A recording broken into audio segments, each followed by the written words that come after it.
screen for the agenda. Well, I think this is like your first rodeo of hosting, I think. So we've got backup for you, Superintendent. Before we get going though, I've got to do some opening business, which first thing will be a roll call. Okay. So welcome to our USDB meeting all. And I'm going to do a roll call for our board members. Vice Chair Belknap. Here, Member Booth. he'll be late. Okay. Member Cannon.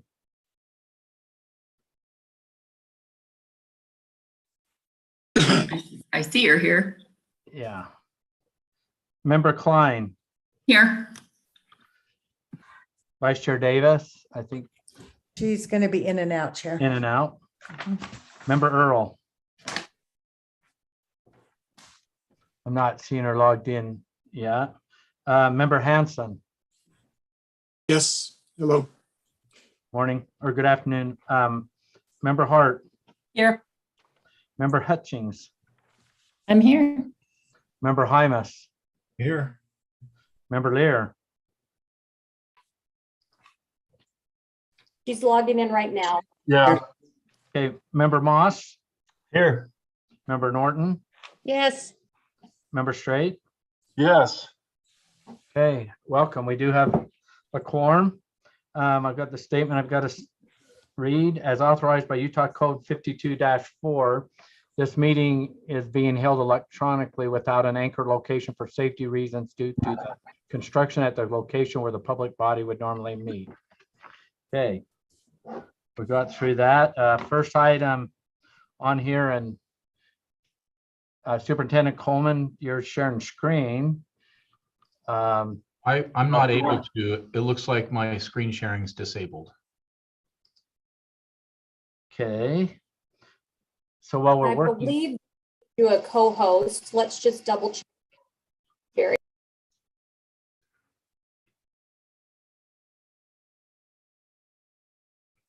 You can share your screen now.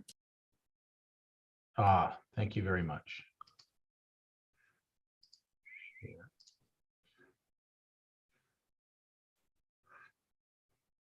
Okay.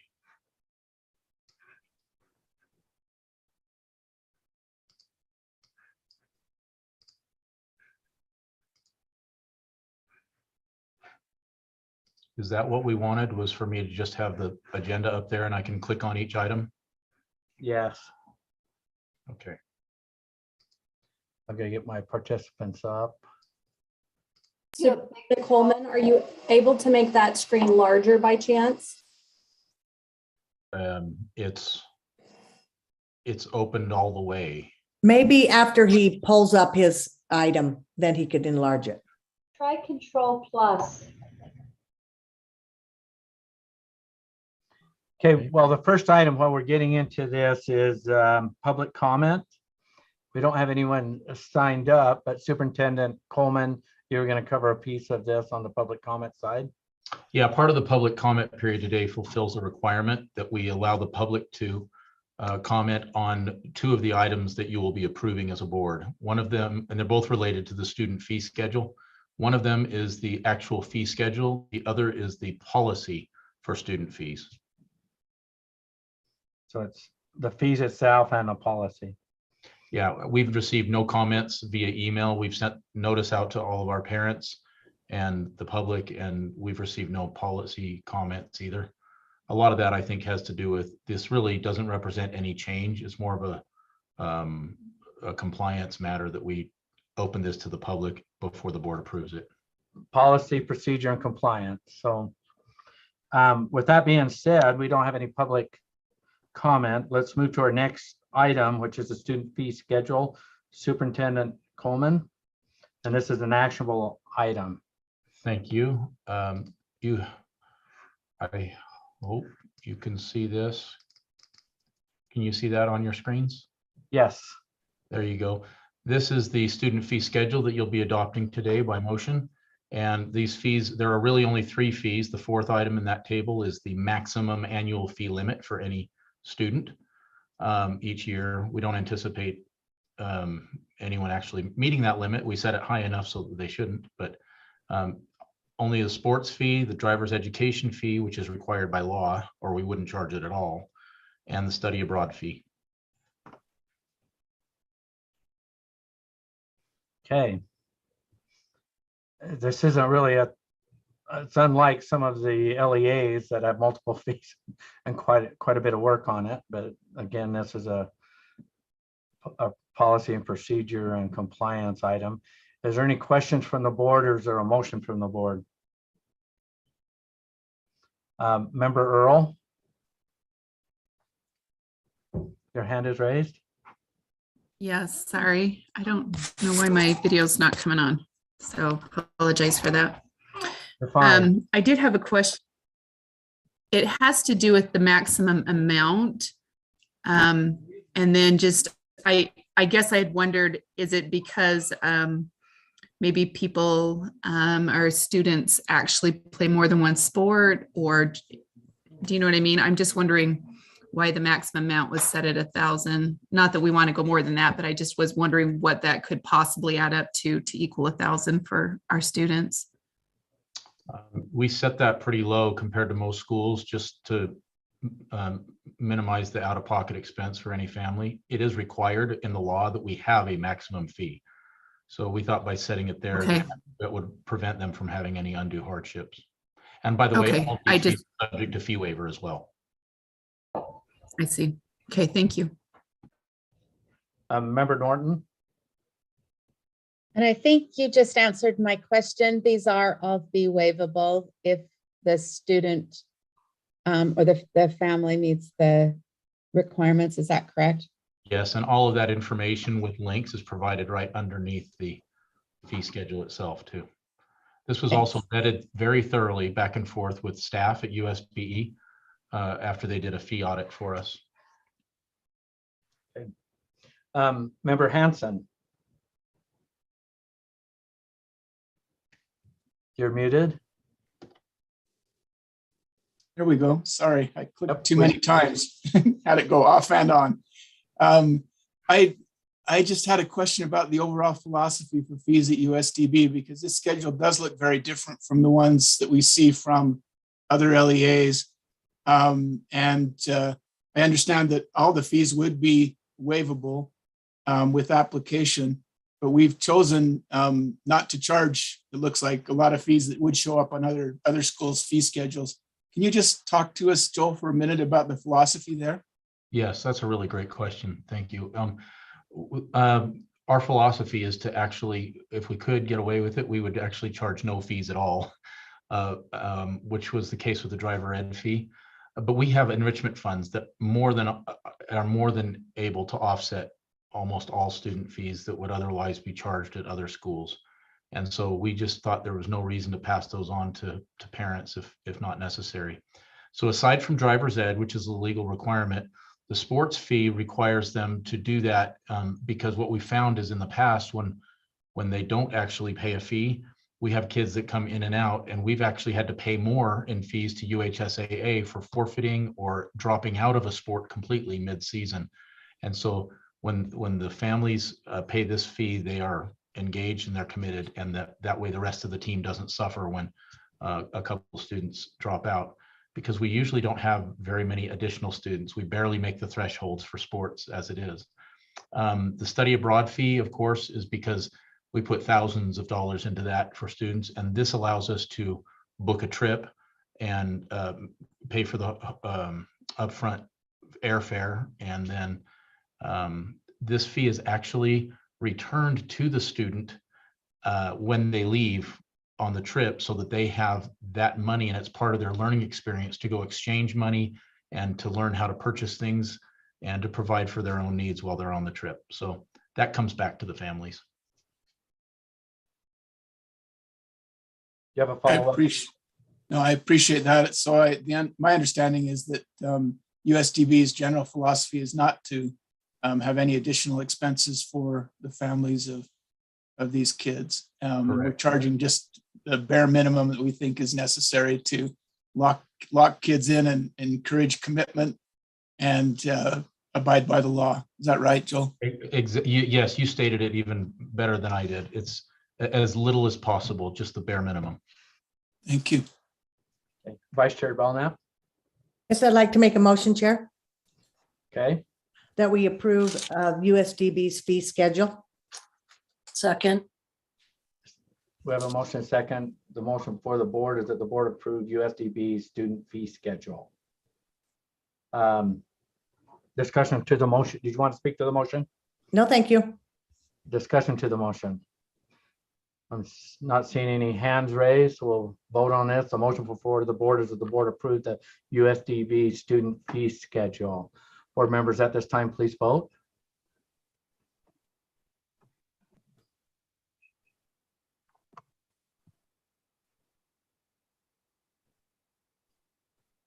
Voting is complete. I didn't see Board Member Earl, Chair. Board Member Earl? Are you with us? Okay, Okay, voting is complete, voting is unanimous. Okay. Next, we'll move to item 5.3. Utah Schools for the Deaf and the Blind Building Projects. You want to give some background on this, Superintendent? Yes, thank you. This has been weighing the heaviest on my mind lately. Here's the slide deck. I hope you can each see that. We are here today because with this item, we are here today. That sounds funny, like I'm starting some big thing. The reason this item is on your agenda today is because as you recall, during the legislative session, two of our requests were one-time requests for two different buildings, one in St. George and one adjacent to our Salt Lake campus. And the money was appropriated with some intent language from the legislature. And here's exactly what they wrote, just for your to help you remember. The legislature intends that the State Board of Education, in consultation with the Division of Facilities and Construction Management, evaluate the provision of capital facilities for USDB in southwestern Utah and Salt Lake County to address the following items: student academic needs of direct instruction and support services, efficiency of use, and maximizing student capacity, impact of delivering services to students in each region, cost effectiveness, and priority of construction. So those are the things I'll be discussing during this item. And then after this, the State Board of Education will report the findings to the Executive Appropriations Committee. So Chair Huntsman and I'm sorry, I forgot to introduce Matt Boyer, who is with us today from the Division of Construction Facilities Management. Matt, are you on this call? He is supposed to. Well, anyway, he will be there with us with the legislature when we go, and he said he would try to join this meeting as well. Matt is the Assistant Director of DFCM, and we've been working very closely with them over the last month to prepare this information, because clearly the legislature wanted to be supportive and appropriated the money, but they wanted a few more details on why these are necessary facilities. And so that's the first slide. And then after we report to them, but by the way, the date was October 1st, but we will be reporting on May 17th in the next Executive Appropriations Committee, so that these projects can get underway starting July 1st with programming and design when the new fiscal year starts. So that's the context of what we're doing here. The next slide is one that a lot of these you'll recognize, and I won't spend lots of time on them with you, but some I will go a little deeper to help with the deeper understanding that we'll be presenting. This is the slide that I showed throughout the state. This is what we see from our unique vantage point as USDB. And the two items in bold are where these two buildings will go. Wasatch Front has been steady growth, but the need for our high school building for the deaf here was brought about, in addition to the growth, also by the needs of our high school students who for many years were not thriving because we had farmed them out to the local schools in this area. where they were taught there, but the programs were not optimized for them, and they were really not doing well academically. So we pulled them back to our campus here in Salt Lake for their core classes with teachers of the deaf, and they are doing amazingly better.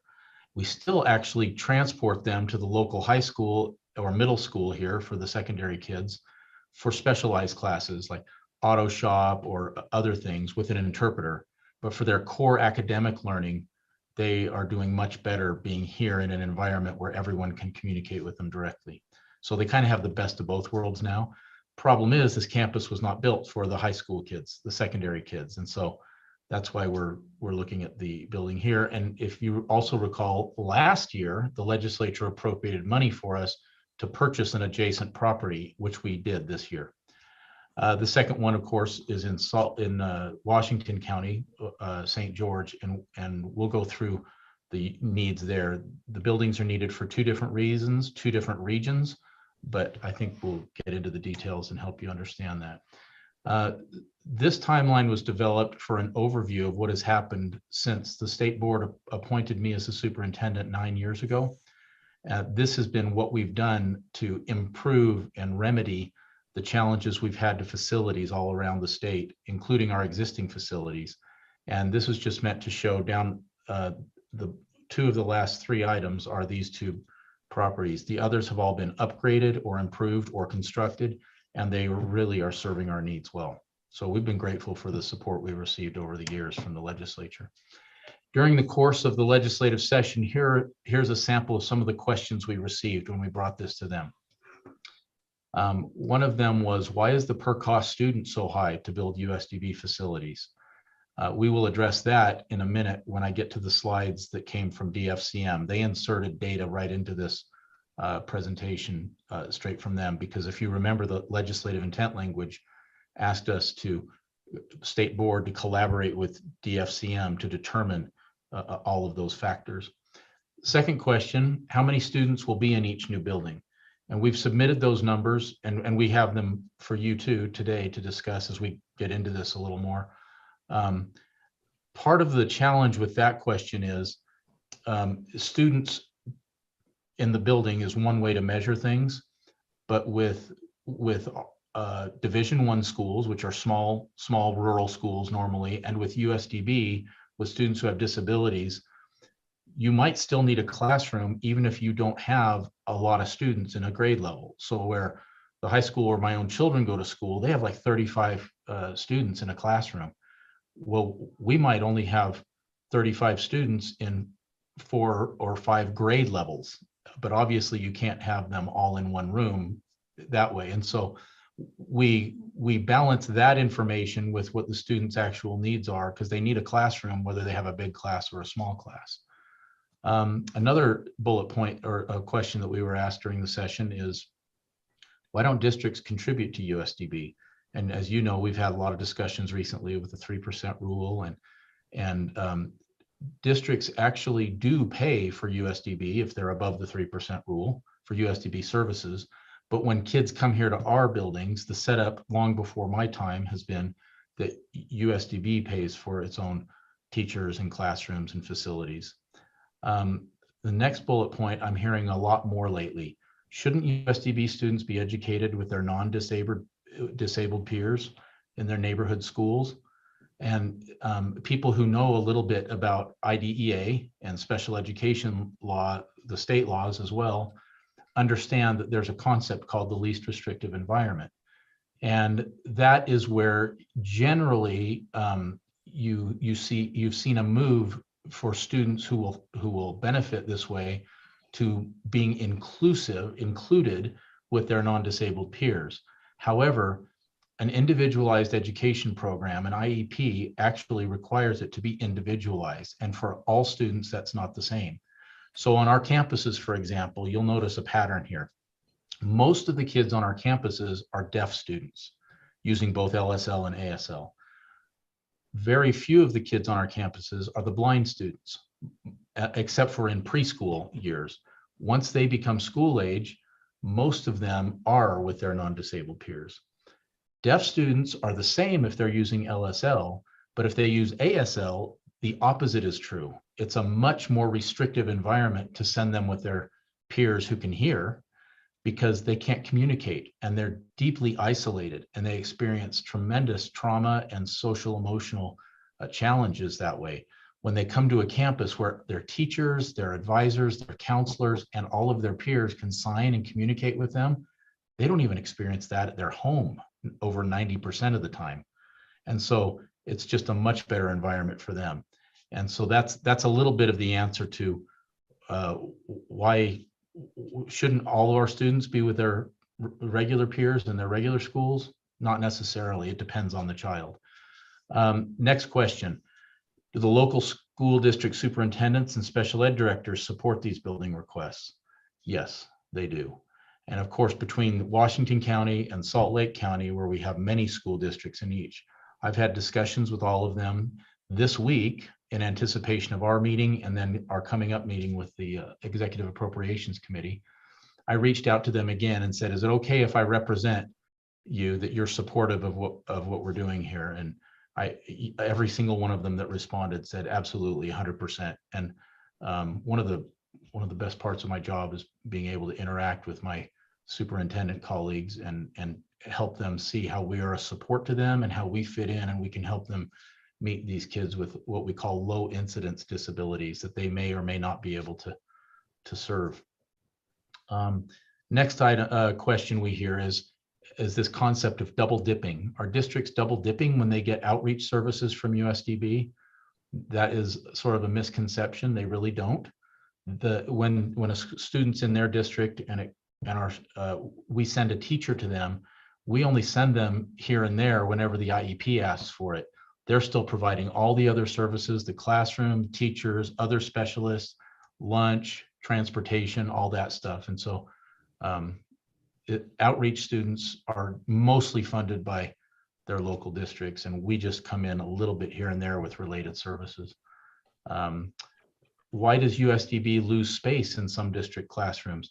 This is why we started our building program 9 years ago, because what we found is that each year when the law used to require that districts provide space for USDB students, but there was no enforcement mechanism. And when push came to shove, the districts that were growing and needed the space themselves would say, sorry, we've got to have our portable back. And all of these students were in portable units with a couple in school classrooms. And so that's why we started acquiring our own, so that when we were there, we wouldn't have to worry about next year, do we have to send a student back to their school when we might be a better placement for them? And that's why we need to own our own facilities. And then the last question that I put on this list, there may be more, but these are the most frequent ones we've heard lately. Why do ASL students sometimes return to USDB classrooms?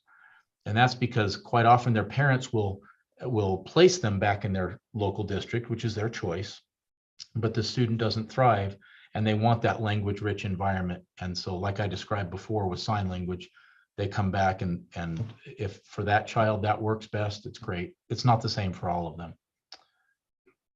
Do you have any other questions before I leave the slide on questions? I'm not seeing any hands raised, but I'm sure there'll be some questions towards the end of the presentation. Okay. Let's continue. Great. So just as a simple overview, the way we approach this is very consistent with the items that the legislature asked us to review with their intent language. Our guiding principles on how we make decisions about buildings and distributing resources is number one, what's our core mission and our fiduciary duty? How do we serve students effectively? And how do we try to come up with solutions to serve the students that are not currently being served effectively? That's what drives a lot of these requests. And then the second item to that is how do we do it in a cost-effective manner? And that includes two sub ideas there, which are number one, how do we have cost savings when we're building a building? And number two, how do we avoid some of the costs we're incurring now that maybe not be used effectively? And that's a good example of that is, for example, in the southern Utah area, which we're building the St. George building, but that'll serve all of Washington County and Iron County, and maybe even into Beaver County, very effectively on the southwest part of the state where most of that population is. We are currently we spend over $100,000 a year just taking our professionals from that live on the Wasatch Front and driving them down there to meet with kids here and there, when the kids actually need more time, and it's not as effective as it would be if they were meeting with them 2 or 3 times a week or even daily, like the kids on the Wasatch Front can. We understand that we can't possibly do that for every student in the state. Where there are kids in rural areas that are way out there and isolated, we're not going to be able to have personnel dedicated to those areas. But Washington and Iron counties are growing fast enough with a significant population now that it really does make sense to have a centralized location in that area. The next 3 slides came from DFCM, and I will cover them unless Matt is on the call. It doesn't look like he is. So this came from them, and this goes to the concept of cost effectiveness. First thing, we met with the director, Jim Russell, and assistant director, Matthew Boyer, and they said this is what they're sharing with everyone. And just for context, these are the numbers in the last 1, 2, 3, 4, 5, 7 years. 61% cost escalation. I know that doesn't surprise any of you because it's in the news everywhere, and people are talking about it at the water cooler and at church and in the neighborhoods and everywhere else you go. And so they said this sets the stage for what's actually happened, but the numbers are actually good for us. So on USDB projects, the good news is we've had experience now building 2 significant buildings, much larger than the 2 that we're about to build. And so he did the cost comparisons. Now, I actually think I skipped one slide, but it showed how we got to these square foot numbers.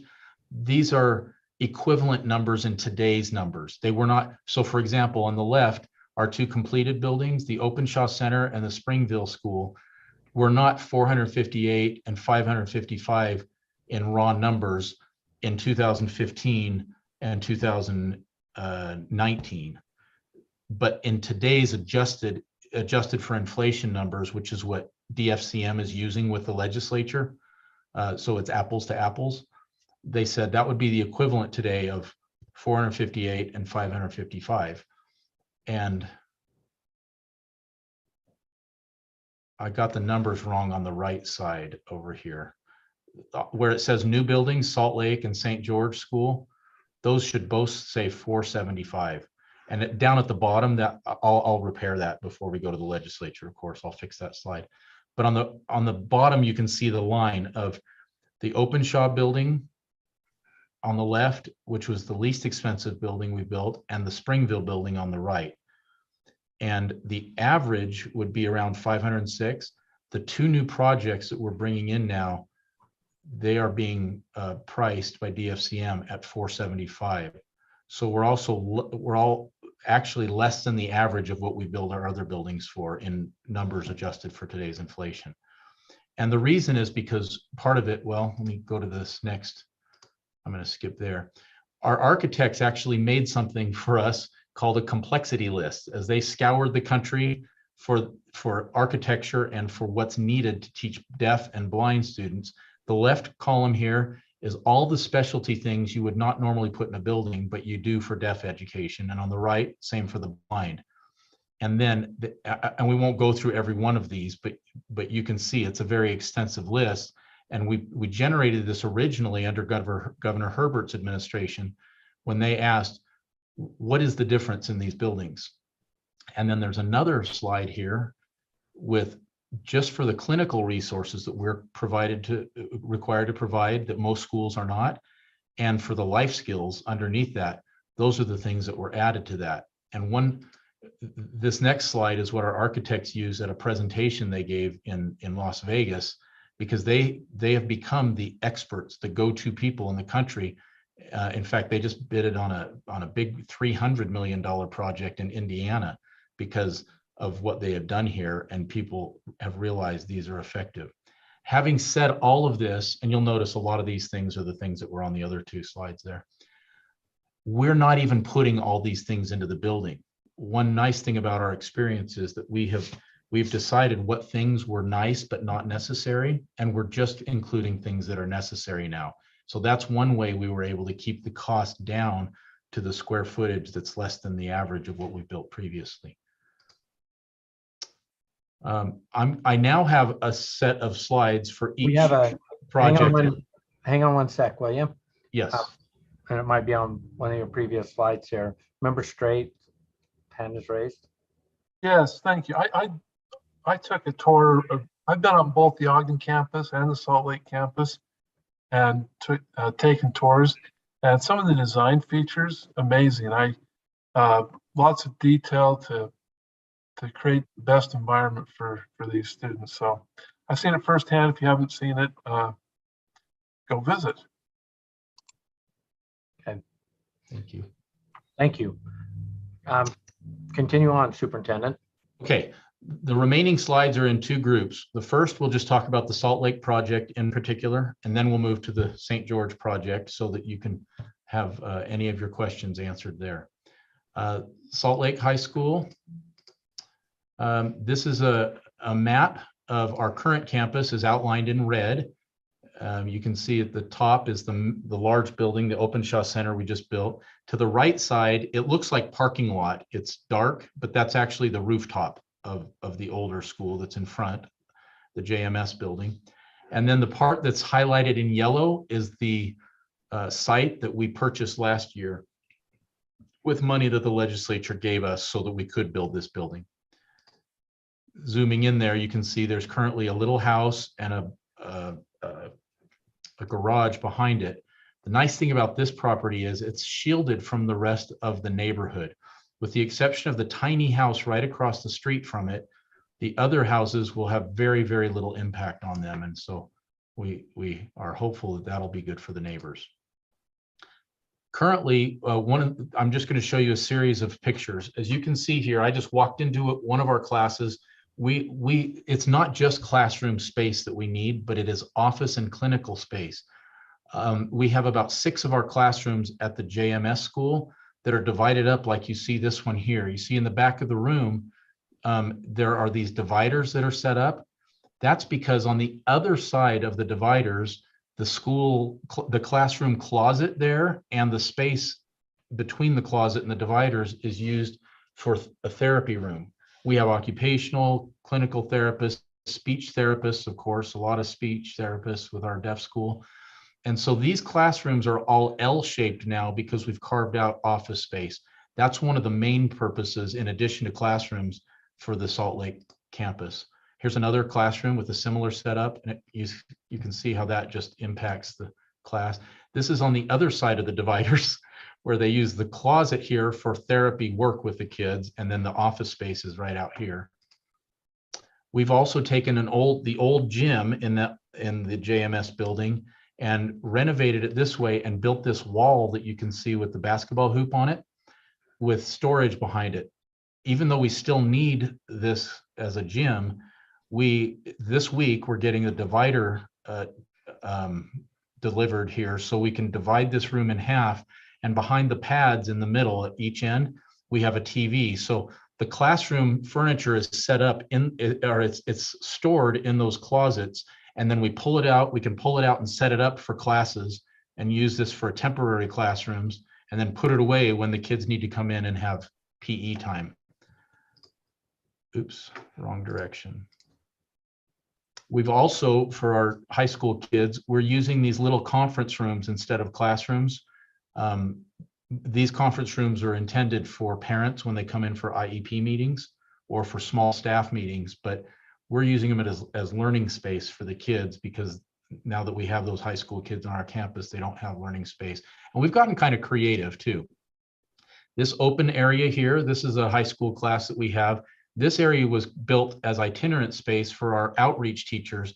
They each have lockers and they come in here and just grab whatever area they can for their computer work, and then they go out and drive in our fleet cars to meet the kids in the other district schools. But we also use this now. We're using this for teaching kids like this. They don't really have optimal desks, but it's at least a place for them. We meet on the stage. Here's another little conference room over at our JMS school. And this is the little house that we recently purchased. We've made it ADA accessible. We have also trimmed the grass that was growing through the ramp, but it's only this entrance that's ADA accessible. The rest of the school building is not. And so we have students like this student here who have equipment that won't work. Inside the house, we have the kids sitting in this configuration, and the stairway that go down, there's 2 rooms like this that we use for class space.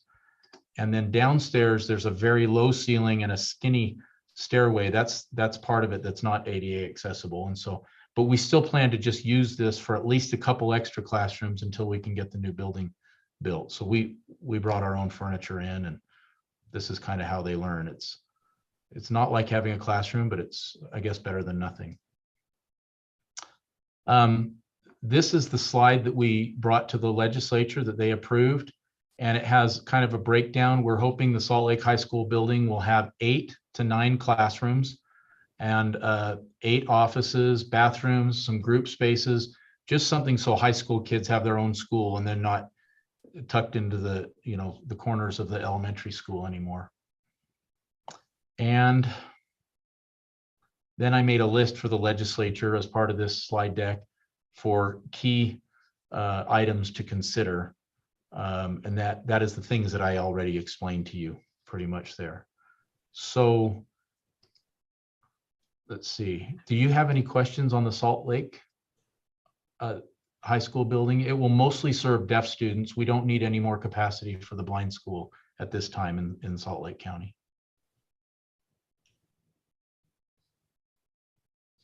So, well, I've got a question. I didn't raise my hand on that. So the proposed school in Salt Lake, will it, as it's being designed and working with the DFCM and the architects and that, will it be ready to receive blind students, or is it going to have limitations or just be specifically designed for the deaf? It's have accommodations, I guess, is a question. If we ever needed it, we could use it for blind also, but we don't anticipate that need coming up. Okay. When you get into secondary school, we have what we do with the blind students in the state. They really do need to be with their non-disabled peers in their traditional schools. And we bring them in for, Susan Patton's doing an amazing job, Associate Superintendent Patton.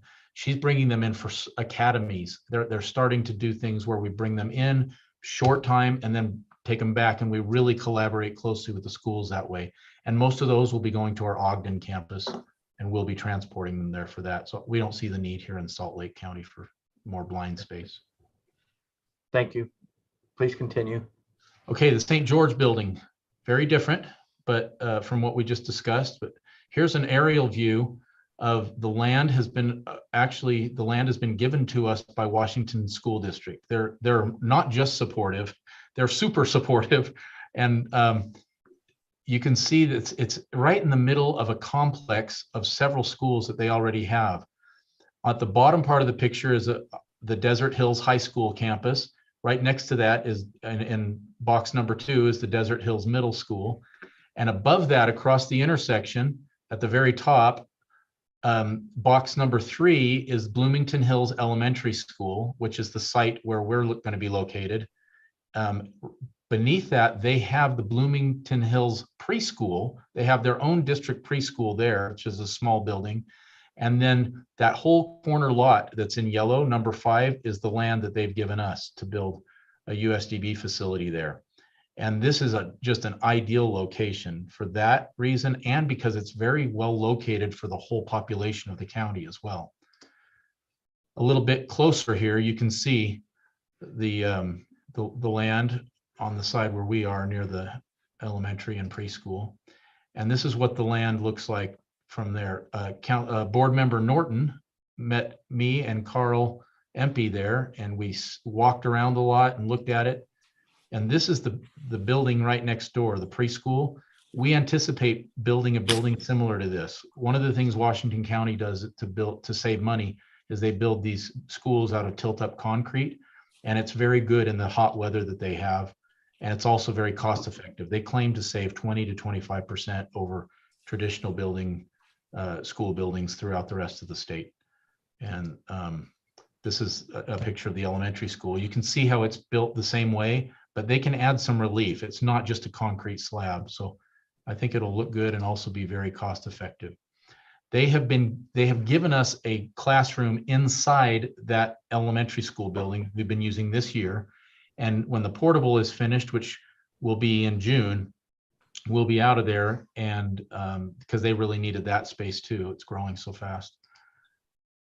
This is a picture of the current classroom. We have 4 classes in St. George. We need many more, but we only have 4 because it's all the space we can get. And they're in 2 classrooms. We have 2 schools lending us classrooms right now, this one and another school called Arrowhead. And so we have 2 of our teachers with both of their classes in each classroom. And normally we have our teachers keep their rooms very visually uncluttered, but that's a luxury we can't have. And I took this picture so you can see our great teachers, but also you can see how they just have things stacked. We don't have any storage there. And so it's all in the classroom with the kids now. These are pictures of these little guys, and one teacher here is ASL and one is LSL. And these were awesome little kids when we were in there. It was just so fun to see them. This is the interior of the portable, which is actually finished now. The interior is, the drywall is finished and it's being painted currently. So we're on track for a June opening.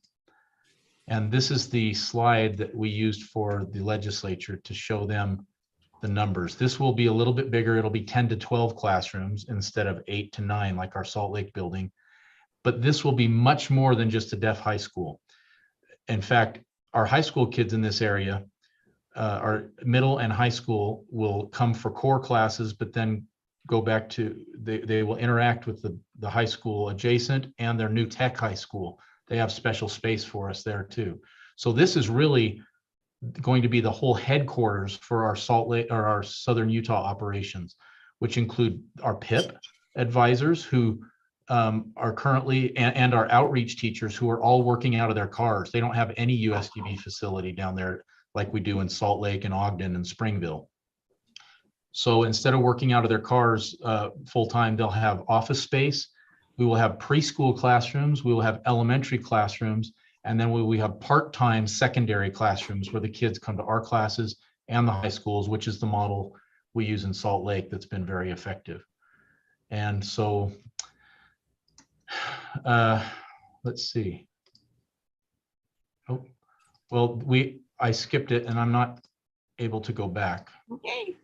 So, but that's basically the slide deck that Chair Huntsman and I and DFCM will be presenting to the Executive Appropriations Committee with your blessing as a board. Okay, questions from board members? Well, I'm waiting for some hands to pop up. I've got a couple that could be added to the slide as you're addressing some concerns. The employee drive slide that was in there travel right there, 105,779. Is that the actual mileage reimbursement or cost or car rental, or what's included in that fee? That's all the hard costs that we could determine. It's not the soft costs. So it's hotel, gas mileage, and employee time. Okay, so it has the time in it. There's Yes. another factor that I think is super relevant in there, especially when this is I'm talking in a positive way that we might want to make sure we include into this space, and that is the safety side. Yes. Risk side. When we have limited resources, limited licensing, and then you put those on the road, there's risk associated with that, and state risk definitely can put some factors in on having that minimized. I just throw that out for your team's consideration. Right. Is that particular safety. Yeah, you know what? I think I will revise that slide and make a list of things that are not included in that, like what you just mentioned. So that's great feedback. For some of those considerations. So we've got some hands raised now, so we'll get to them. Vice Chair Belknap, I'll keep track of this, and then Member Norton's hands. So Vice Chair Belknap. Yes, Chair, I'll just do a couple of questions because I still am trying to figure out what issues we're trying to solve. So I guess my question is what are the schools doing now without you there? And how are these children being educated? And sidebar on that one, how is it that you're saying that these school districts want you to come? But do you have written form of that or verbal? I would really like to see something that they're requesting and the need for this in their areas. Okay, so great questions. Yeah. So apparently before I was the superintendent, we actually had a program in Southern Utah in St. George.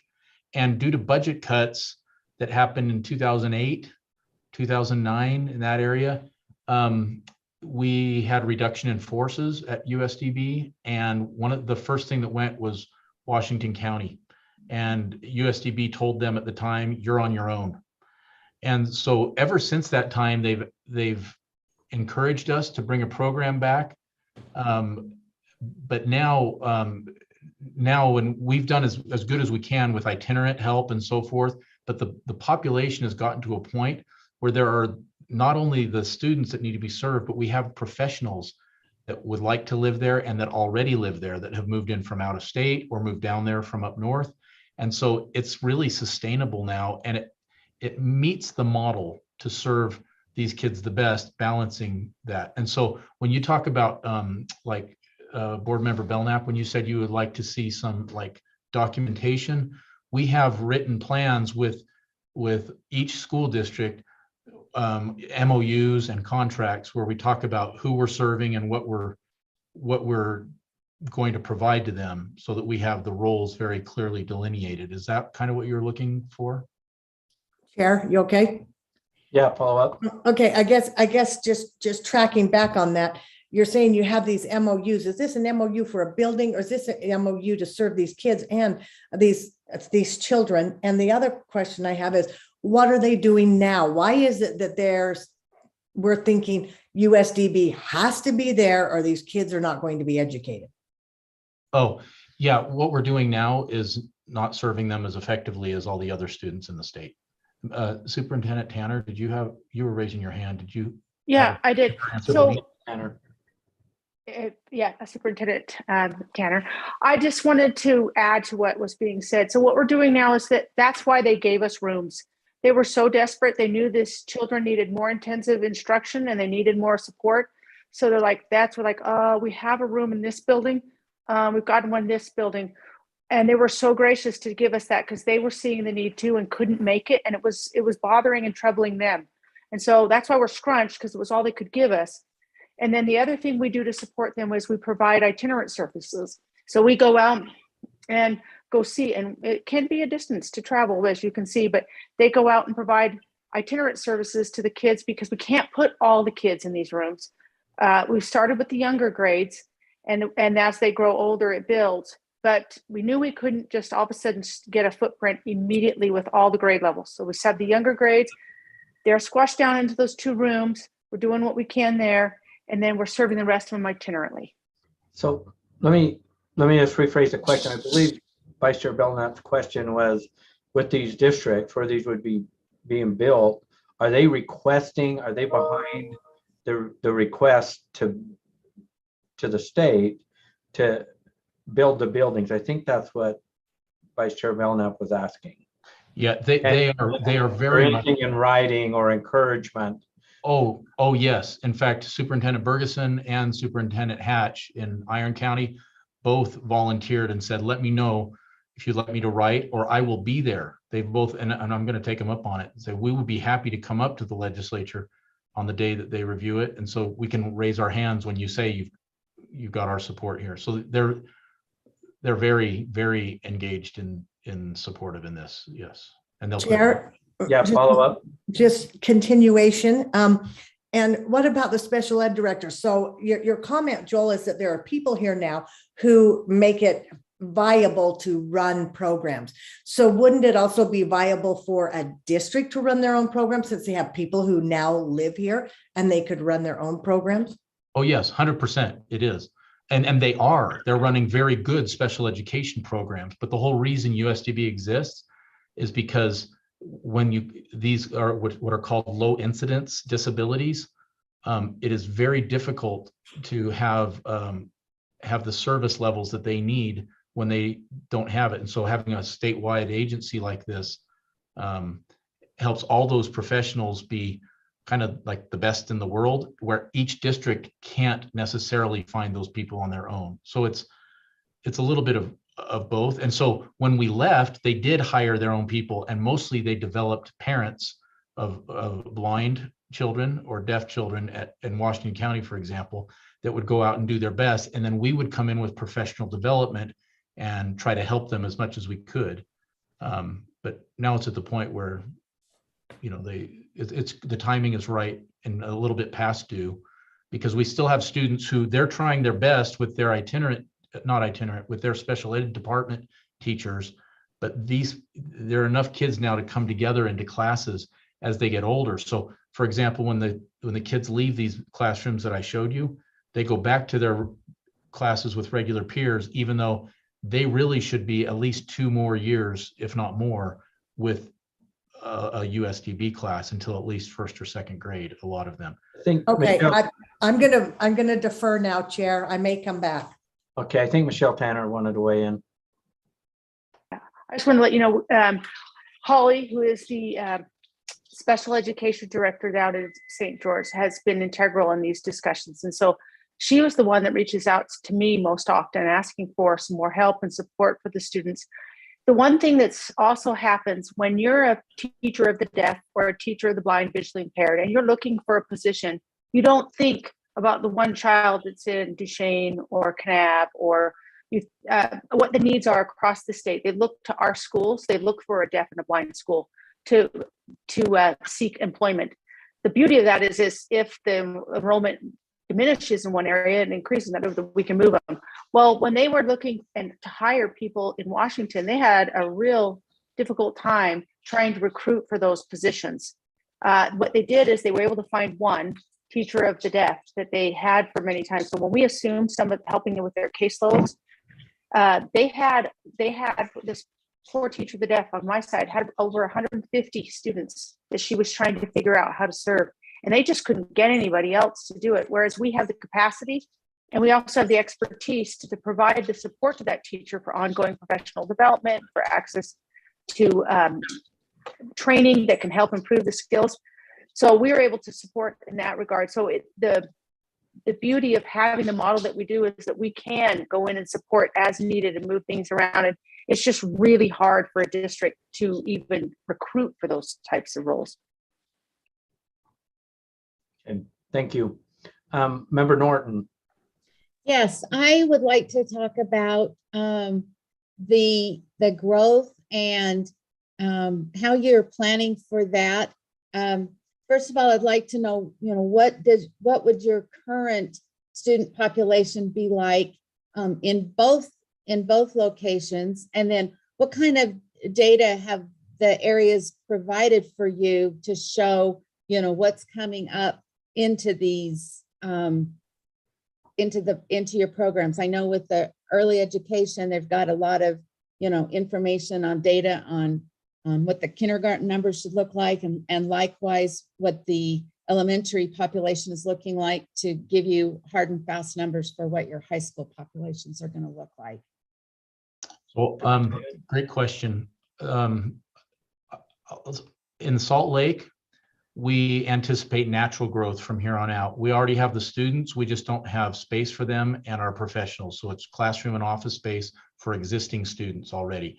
And the secondary kids that'll be served at this high school building will probably have anywhere between 55 to 75 or 80 kids, depending on how many, they come in and out every year. And so right now, we've probably got about 55, and that will grow slightly, but not huge.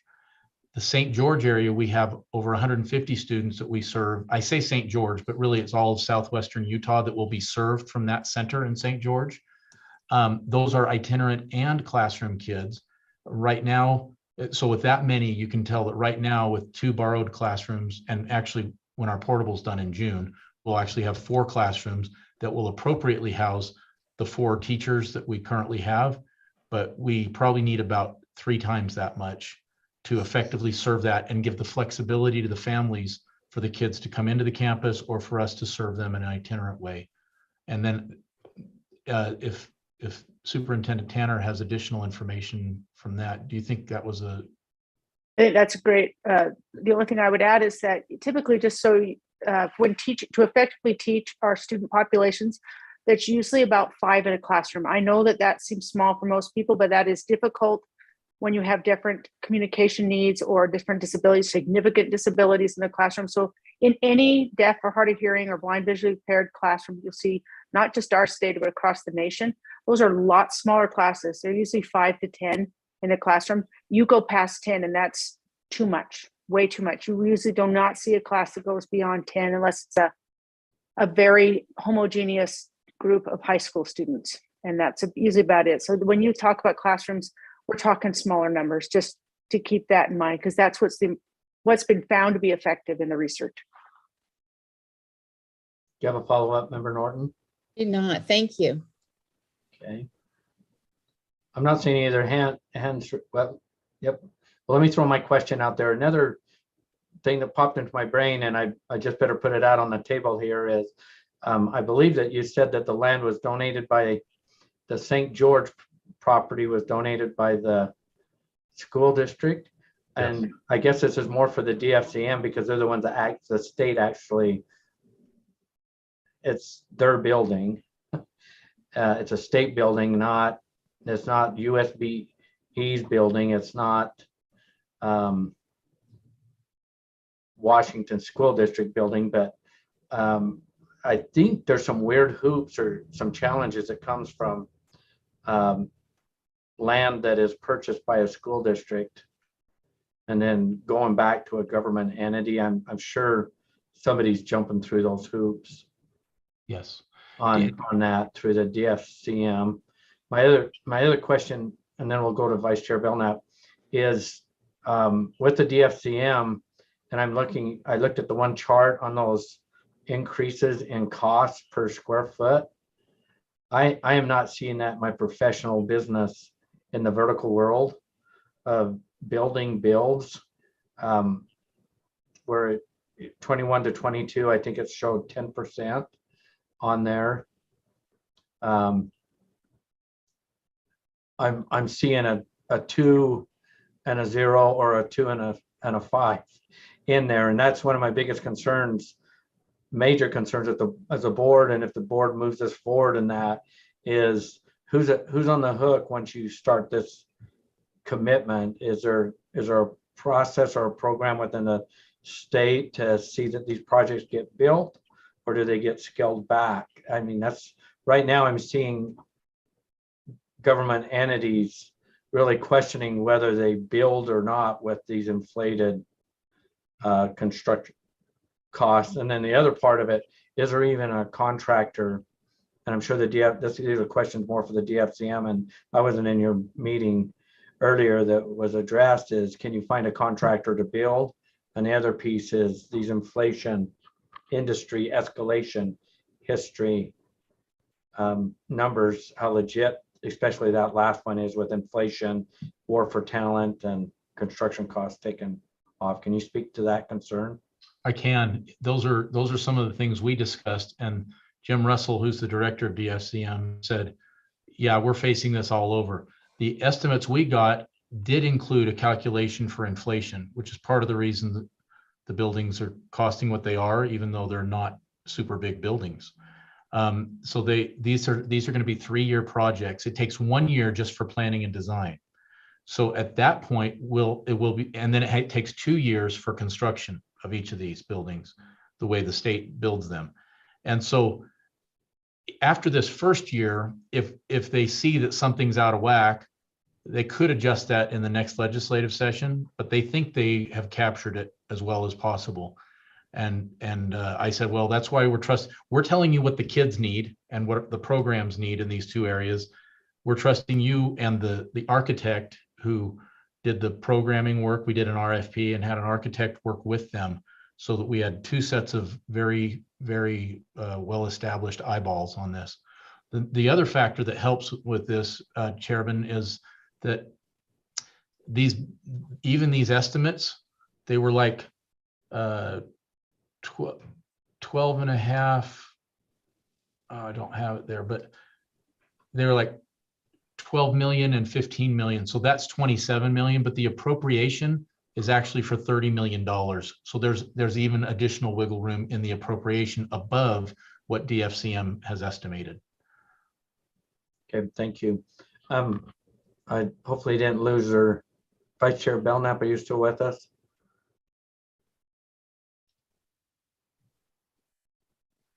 No, Member Norton. So that brings a concern to me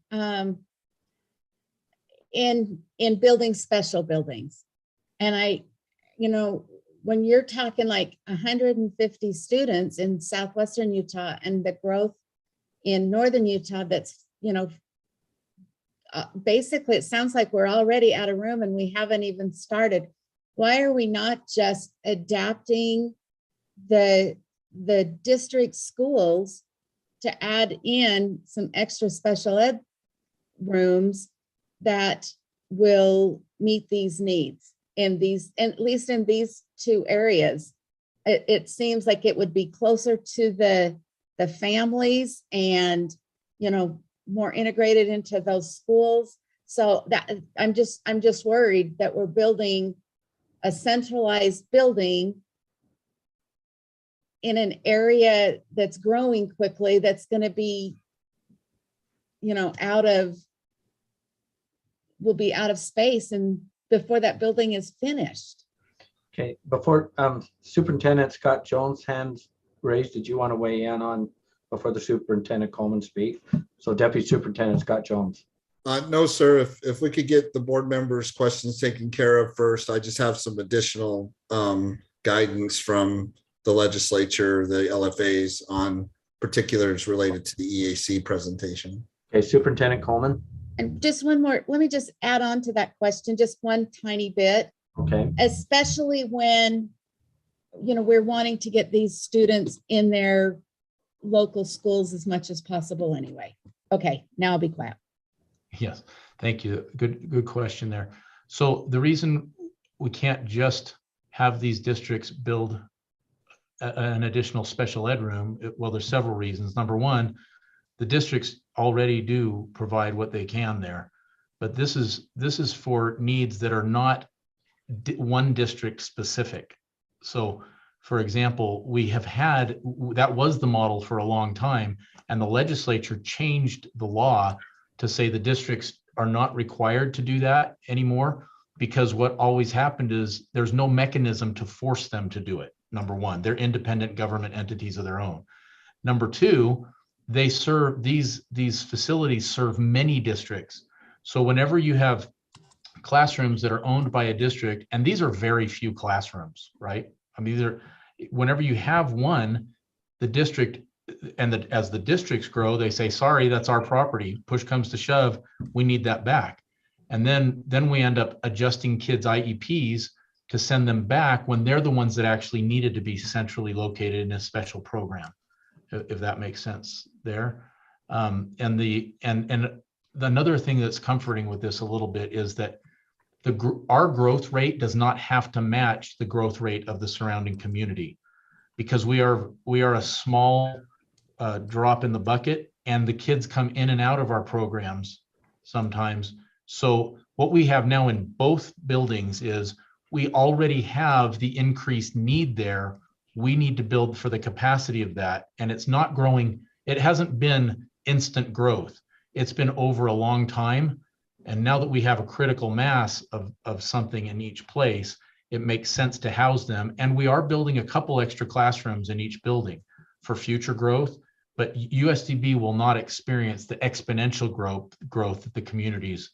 It will be more gradual growth. And so one thing we learned in our other two buildings, like Springville most recently, is the legislature told us, don't underbuild because you're trying to save money.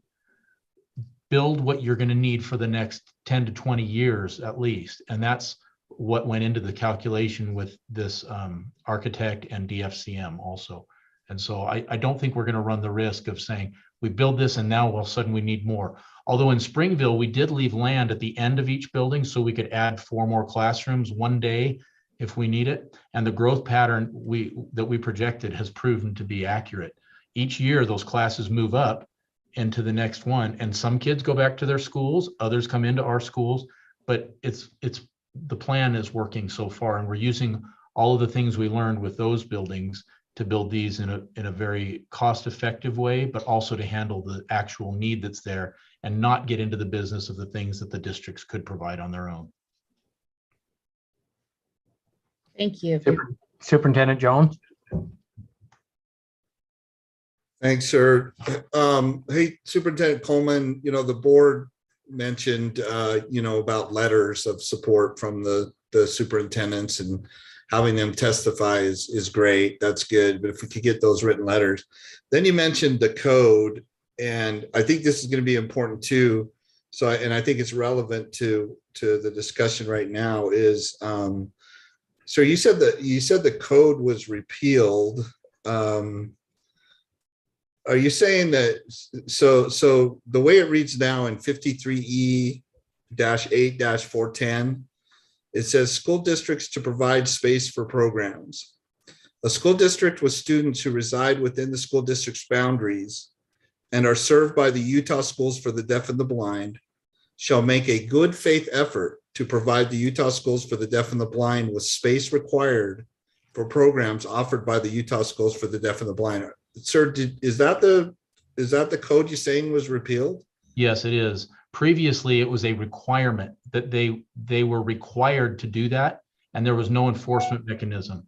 And so when it was Representative LeVar Christensen and Representative Bruce Cutler at the time, before each of them left, they were doing a review of special education laws code. Remember when all the codes turned over to 53E and F and G and all that? They went through this part with the deaf and the blind, and they said, how's this working? And we said, well, frankly, they don't, and there's no way to enforce it because they own that. The state doesn't own that property and so forth. And so I think they do work in good faith to give us space when it's available.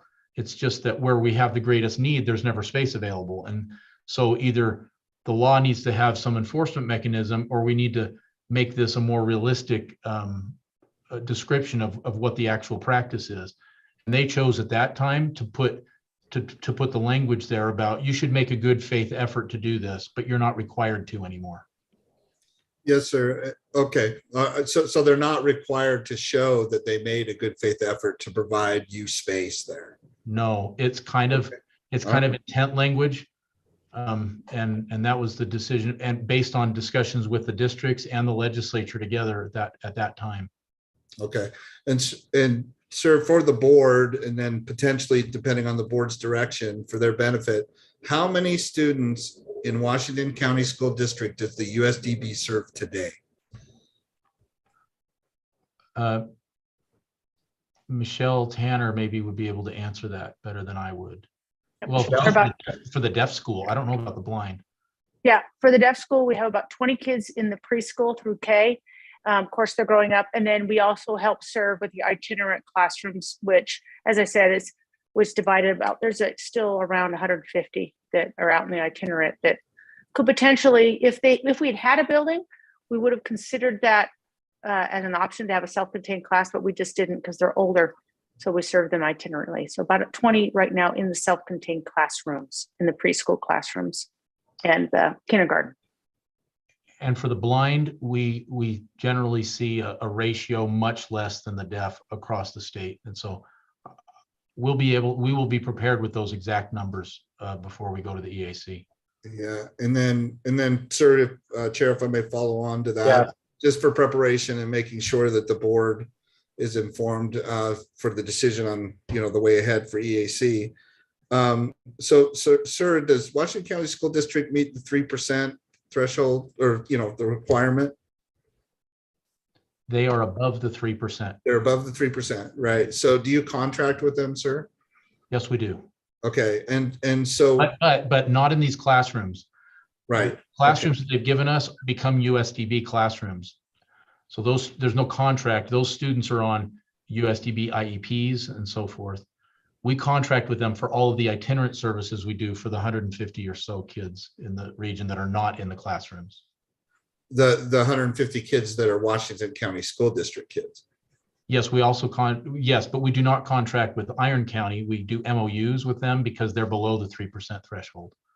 Right. Okay. In Iron County. Yes, sir. So ultimately, I think that at some point we all need to be prepared for EAC to ask this question. With the number of students that are being served by USDB in the schools, how many will end up in the building? And we know, Yes. or we recognize that you say, it depends on their individual education program. Right now, though, with 20 deaf students in the ratio to that, it does look like the maximum number of kids that would go into that building is somewhere in the ballpark of 30 or. No, there would be more than that. I see what you're saying. Yeah. Yes. Well, for example, if they took away one of the classrooms, then we would have 10, right? It's not that we don't need those kids don't need classrooms. It says we don't have them. So I see what you mean. We will have a very good, reliable estimate for that before the EAC meeting on how many we anticipate, because we have that in order to work with on the pre-programming with the architect and so forth. We have all those numbers.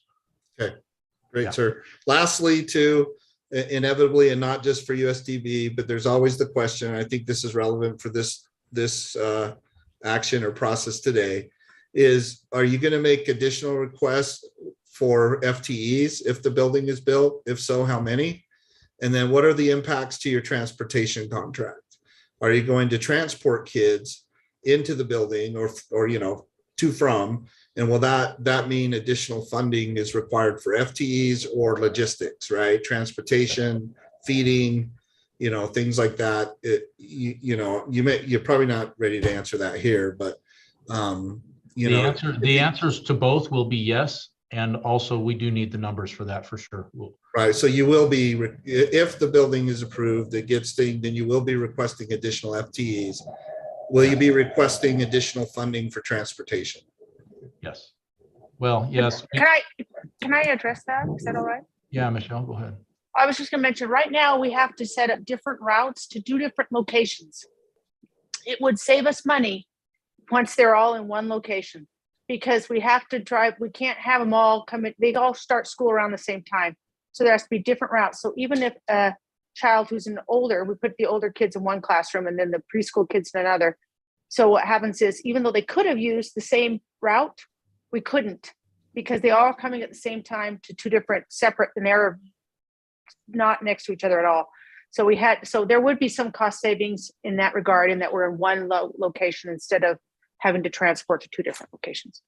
Yeah, the main hit will be the FTEs of teachers. Every time there's a new classroom, we would have a new teacher, and then also the related servers for the area. So we'll do that good faith estimate as well. So we've got member Norton's hands raised, but Deputy Superintendent Scott Jones' questions is a lot of what he's asking about would be in like a pro forma. If you do this, then that. So there's not surprises. So the legislature doesn't, or this board doesn't end up being victims of one decision and then have these cascading effects and emergencies. And well, we can't do our job now because we built a building, or we built two buildings. And I think that's where Deputy Superintendent Jones was kind of coming from, is what's next if in this space. So thank you for the questions, Deputy Superintendent Scott Jones. Some of those were on my list. To Member Norton.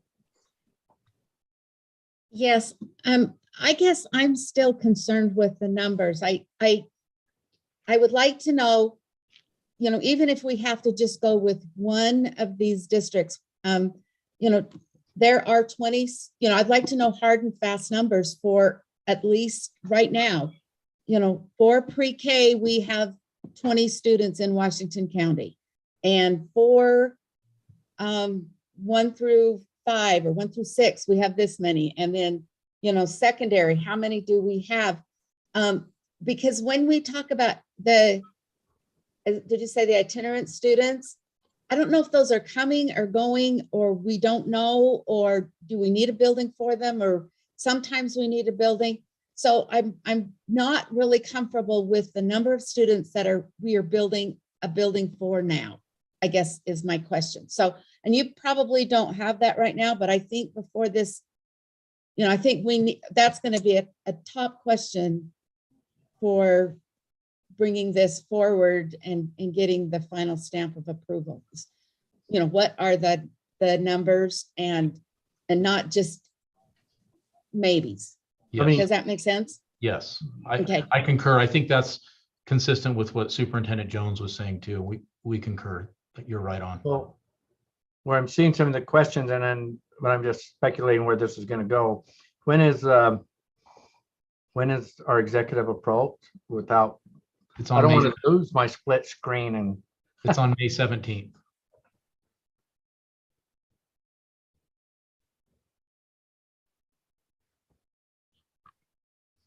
okay. And today's the 6th. Okay, questions from board members.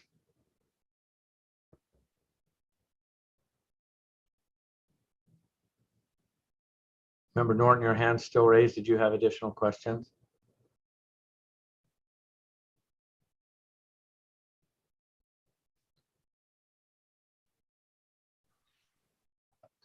Okay, I'm not seeing any. Okay, thank you.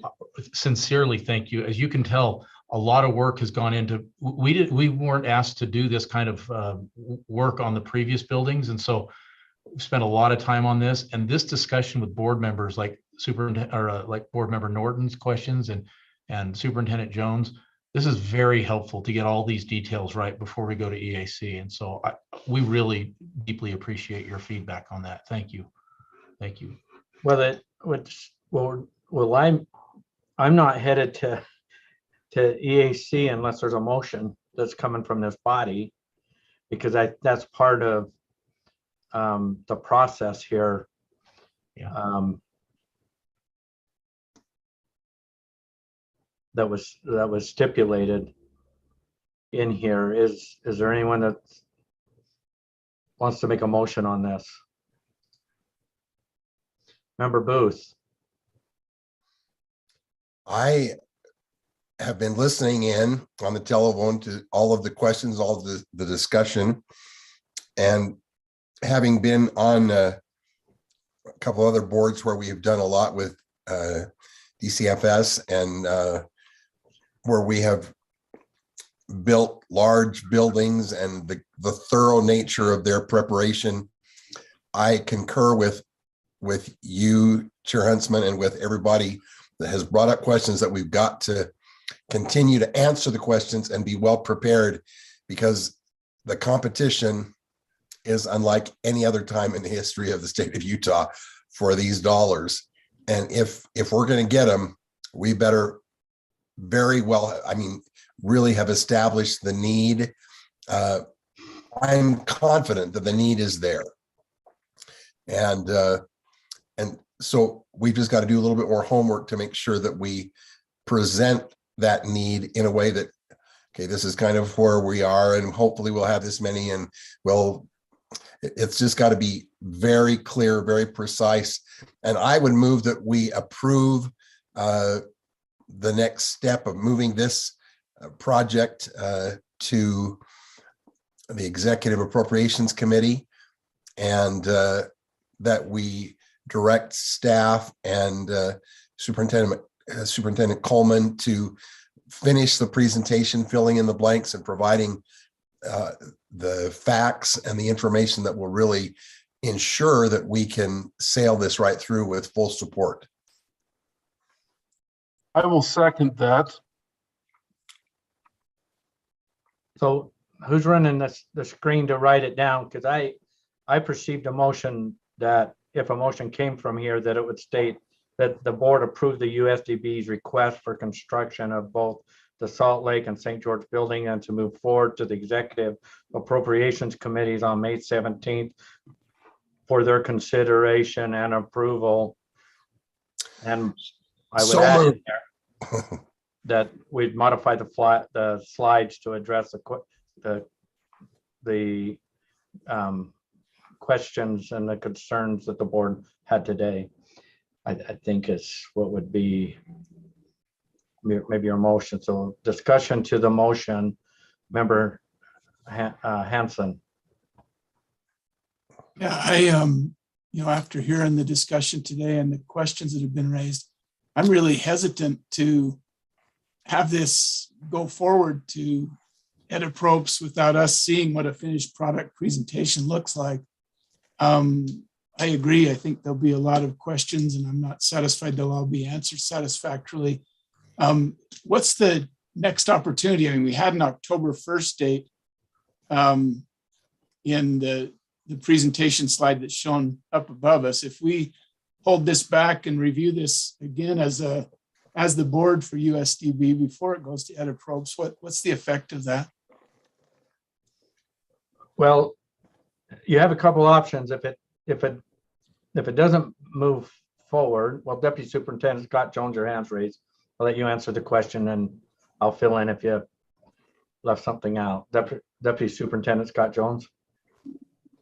Yes, sir. Thank you. So to answer Board Member Hanson's question, you can see item number 2 on the slide that's currently forward facing is that, the intent is that we come and present to EAC before October 1st, 2022.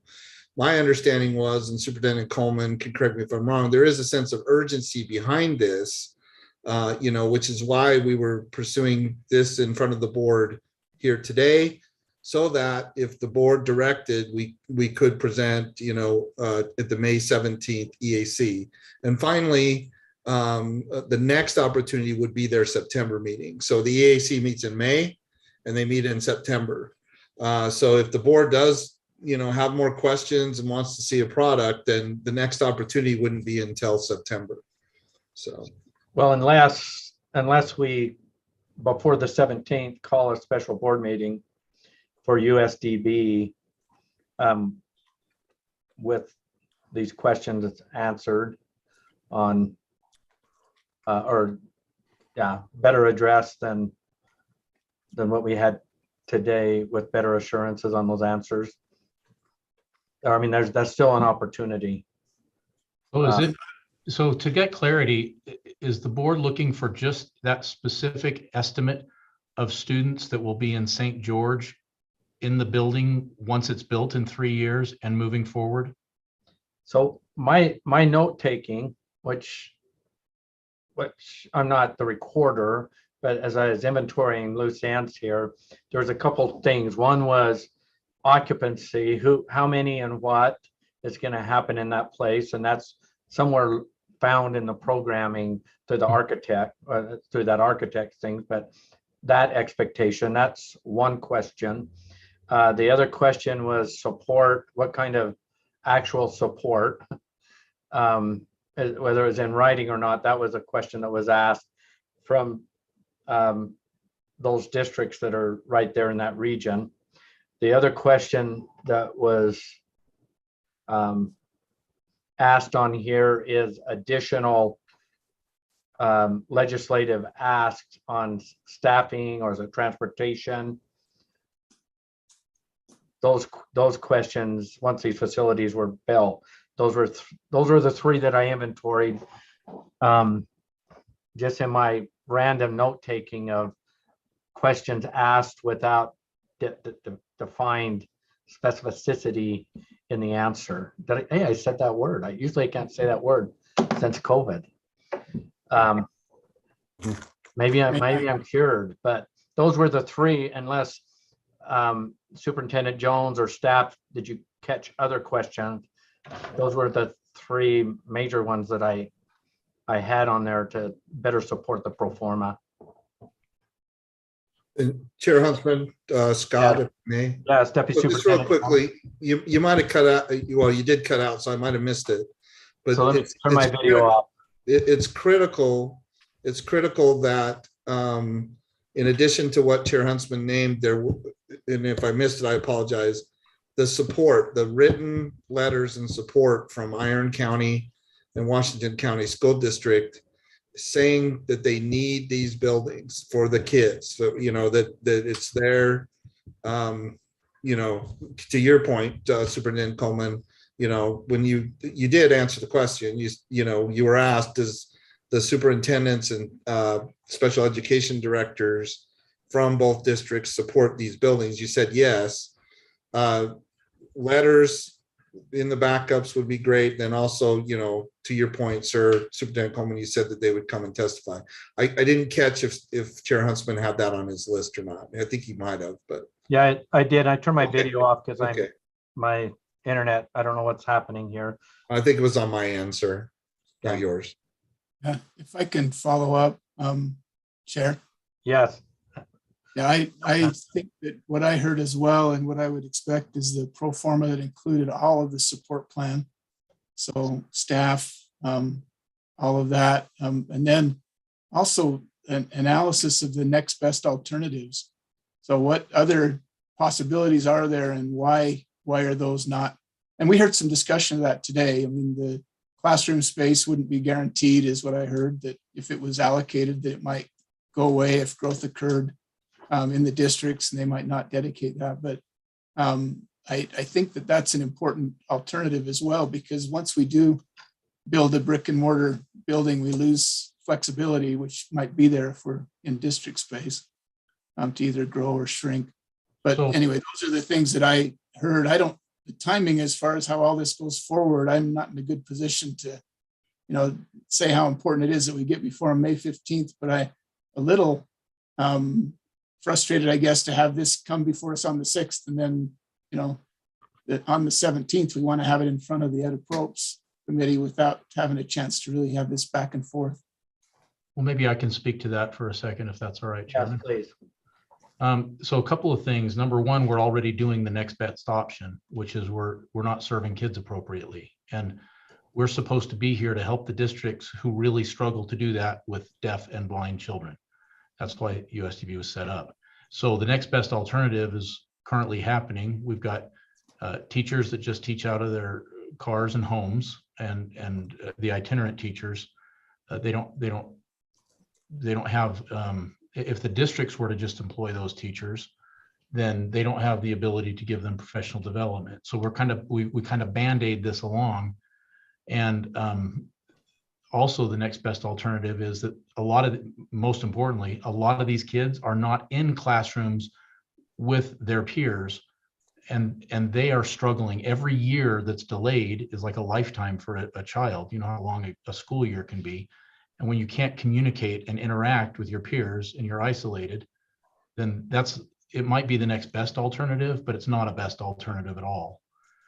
So when it comes to, I don't have any problem with the support letters and that documentation and the pro forma.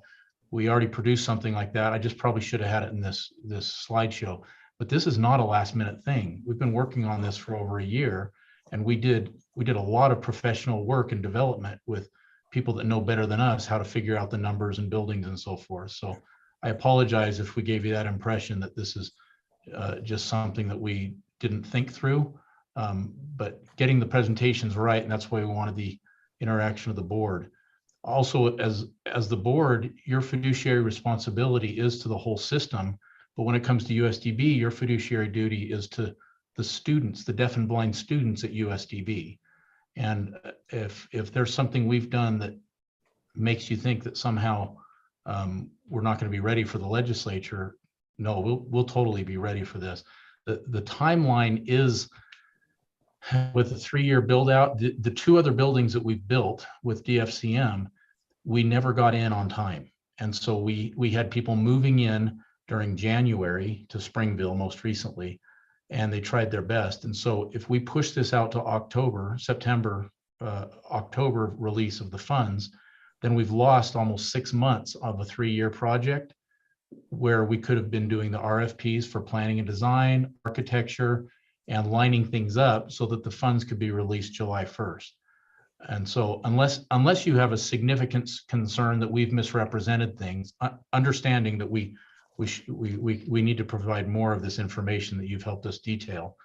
Unless you have a significant concern that there's a misrepresentation here, I'd really encourage the board to approve this, approve the chair. So if you can see in the wording here, the State Board of Education, which is Chair Huntsman, is going to present this on the 17th. And so understanding your concerns and so forth, I'd really encourage you to allow us to proceed at that point with whatever contingencies you need so we can provide this information that you've requested to you ahead of time.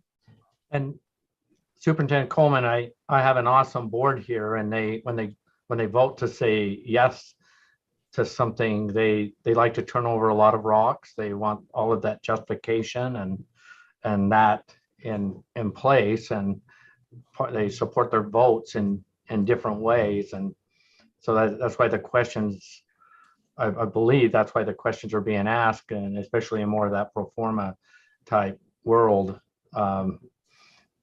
and in that space. So I'm not surprised at all by the questions, but and we'll see where this as this plays out. Member Norton, your hand's raised. Yes, I just wanted to add one more thing on that list, and it's not adding one more thing, it's just clarifying a little bit more on those statements of support from others. You know, right now we're all in the honeymoon stage. I think that needs to be pretty specific on what that support means. You know, we talked about who owns the building and how does that work. That needs to be nailed down. The contributions going forward, you know, 3%, whatever, memos of understanding. I think that, you know, what does that support mean I think that needs to be pretty specific in this as well. That's just my opinion. Thanks. Yeah, that's all very, very well settled. So I see this going two directions right now. I see that, well, right now we have a motion and a second. We have a motion on the table. And it takes 8 votes to move the motion forward. If it doesn't move forward and it's lacking it, I don't have a problem calling another board meeting when more of the specificity is spelled out in this, and bringing it back to the board. I know this is big. I know there's timing. I'm also scared to death of every build that's happening out there with from schedules and timelines and everything else that's getting tipped over in this space. It's a scary time to build. I understand that also. Member Norton, your hand's still raised, but I'm going to go to Member Straight. Speaking to the motion. Oh, I appreciate the questions that have been asked, and my thought is regardless of the outcome of the vote, I would like the presentation to come back to us so we can increase the chances of it to move forward, because I think the great questions that have been asked are going to further refine, and I would like to refine it one more time before it goes. But anyway, that's my thought. You're the second on the vote, correct? Yes. Okay, so again, this can go a couple different ways on this. If the maker of the motion wants to withdraw the motion, I'll set up another board meeting. I don't want to run the risk. Could we possibly try the motion, vote, and then if that doesn't pass, then we set up another board meeting? Yeah, as the one that's taken it to the executive committee, it was passed, but then they know what's happening. And did it narrowly pass? Did it pass in a good way? You know, right. I understand. I think the optics is pretty important there. That's my concern moving forward to this body. Well, I'm happy to withdraw the motion if that's the most efficient, so we can go ahead and get the next meeting scheduled, and then we can have a very strong vote after all the information's in line. Well, I want to thank you, Member Booth. I think that's in the best interest of all the work that's being done here. Member Earl. Point of order, don't we have to, unless you can withdraw that unless someone objects to it? Is that accurate? We have parliamentarians here without objections. Yeah, so I think we take the vote. So we'll either have to vote on withdrawing the motion or take the vote on the motion. So and if I'm accurate in saying that, I don't think you can just withdraw something without either vote on it or unless no one objects to it. So Can we ask if anyone objects to it? Yeah, who's objecting? to object to the. I am. Oh. Let's take the vote. And if it doesn't pass, then we can make another motion to have another meeting. Okay. So there is an objection to have it withdrawn. So we have a motion before the board. If that's what we want to do here. The motion before the board is that the board approve the USDB's request for construction of both the Salt Lake and St. George building and to move forward to the Executive Appropriations Committee on May 17th for their consideration and approval. And I didn't write all this down, and modify the slide deck to respond to all the questions and concerns. I'm not seeing any discussion to the motion. Members, please vote at this time.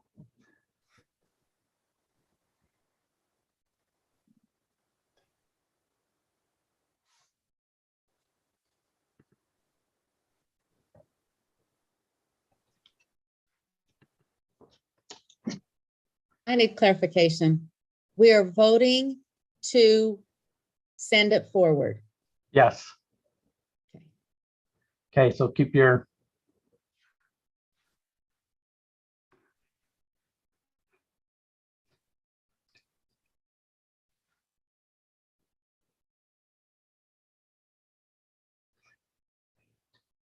I've got 8 yes votes, 2 no, member Hanson and member Norton.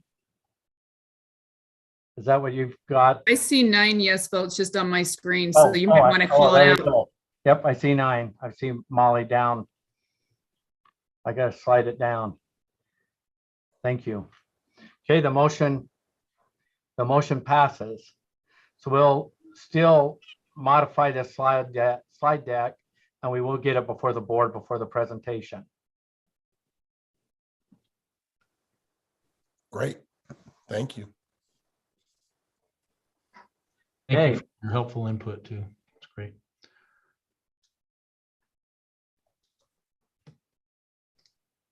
Let's move to 5.4 Enrichment Fund Project List. Okay, board members, thank you. This is the Enrichment Fund request list that was approved by the Advisory Council as per your policy, and it's very similar to previous ones that you might recognize, and you can see the changes that have made there from previous years. Superintendent Tanner, do you have any additional input on any of these for the board? Superintendent Tanner. I am happy to answer any questions they may have regarding the list. They're very similar to last year. There's some we've taken off. Those are the ones that are crossed out. So you can see that those were not needed, so we didn't request those. Pretty similar to last year's list. Okay, questions on this list? We still have voting on showing up on my queue here. Questions or motion? If I'm not seeing any questions, and I'll seek a motion that the board approve the fiscal year 23 Enrichment Fund project list. Member Hart? Yeah, I had both a question and then a motion. This is the fund that keeps you from having to, this is where you draw from to pay for things so that you don't have to charge fees, correct? Yes. Correct. Okay. All right, then let me pull up the motion. All of this money is generated by deaf and blind trust land. So Member Norton, if you wanted to, I can just read it real fast if you want to say it, give us so moved while you're bringing it up. I'm ready. Okay, hit it. Oh, wait. No, you can say that. That would be fine, Chair. That'd be great. Seeking a motion that the board approve the fiscal year 23 Enrichment Fund project list. So moved. Do we have a second? Second. Member Straight, you want to speak to the motion? No, thank you. Okay, discussion to the motion. Seeing none, the motion before the board is that the board approve the fiscal year 23 Enrichment Fund project list. Board members at this time, please vote.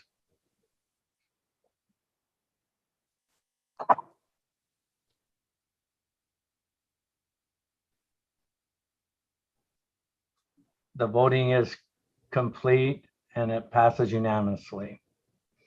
Thank you. Next, we'll go to item 5.5, student fee policy. Superintendent Coleman. Thank you. This is the policy that needed approval following the second month of public input, in addition to the fee schedule, which you approved a few items earlier. The policy is the same as what we presented last month, and it's here for your vote so that we can be in compliance with state law that requires this motion by the board. Thank you for the description. Questions or motions from the board members? Not seeing any hands raised. In the interest of time, I seek a motion that the board approve the USDB student fee policy. Oh, I do have a hand raised. Member Hutchings. Yep, just to make the motion that the board approves the student fee policy. Second, Member Cannon.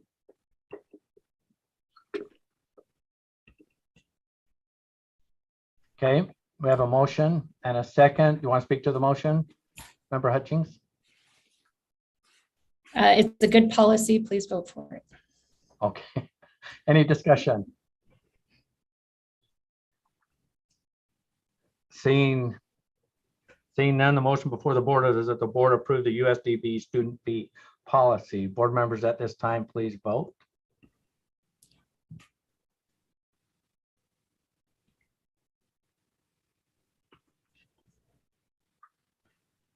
Is Member Lear still with us? I didn't see that one. Oh, there we go. Voting is complete and the motion passes unanimously. Okay, next is a discussion item, USDB budget review.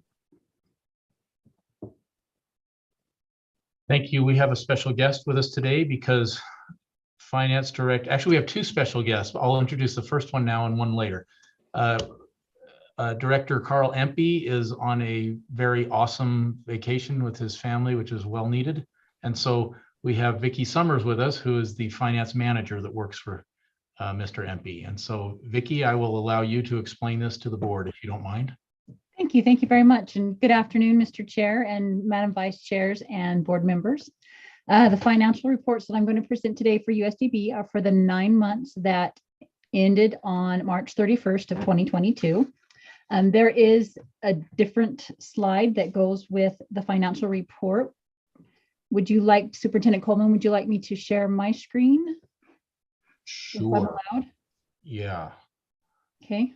I don't know if I'm able to approve it though. It's not my meeting. Can I request permission to share? Sybil, can it?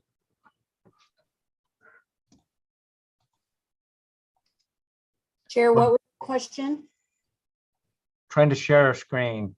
So Superintendent Coleman, could you have clicked on it and bring it up or?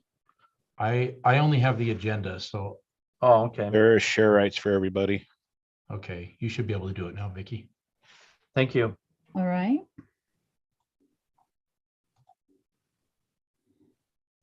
Let me make sure that I've got the right screen. I apologize. I'll share the correct one this time.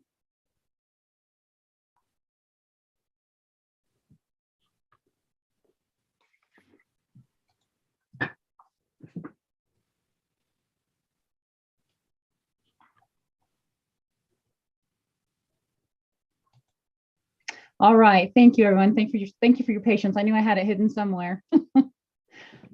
All right, so these are the financial reports for the 9 months ending March the 31st. USDB is financially solvent, having revenues of 37.4 million and expenditures of 32.5. You will see that I've rounded the numbers to in the interest of time, so we'll just skim through these. That gives us our revenues and expenditures that we have then a surplus of 4.9 million. Vicky, I'm just seeing a spreadsheet on mine. Yeah, Oh. there's one right before that, the financial report. That was in our Okay. packet. Well, I apologize. I thought I had this all set.